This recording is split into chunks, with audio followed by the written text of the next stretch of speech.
همداران عزیز سلام علیکم.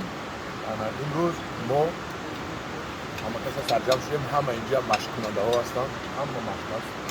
مشق هست. در خونه اکای کمال لای دریای برزوب. لای دریای برزوب.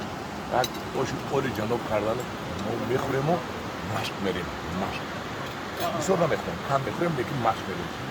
این پرچن رو این کارو رو بینید. خیلی بچه ها کشتگان همه مشقگر هستن. این استاد.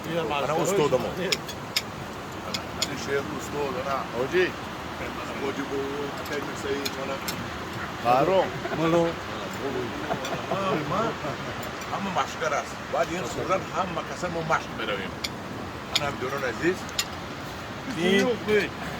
این سرجم شدن ما چی میبیارد؟ سرجم شدن ما مهر میبیارد، محبت میبیارد به یک دیگری. جمع میشویم، از یک دیگری پرسون میشویم، میفهمیم. یعنی که جمع شدن با دوست ها این بهترین کار است. و باز بعد از خودم دوست ها همه کسا مشق کنید او بهترین است. همه وقت از آدم های بد دور شوید با آدم های خوب. حالا خود اگه کمال که آش دعوت میکند دوست شوید.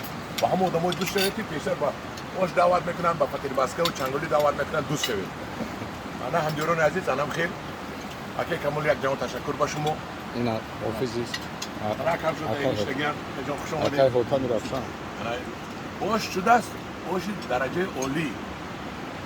اگه کمال از همین عادتانا رو نپرتوید. مالش عادت خوب است. این عادت بچه رو یک جوان تشکر.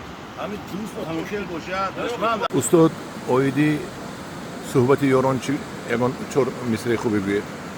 همه سعدی بزرگوار میگن که ما را بهشت صحبت یاران همدم است، دیدار یاری نامتناسب جهنم است.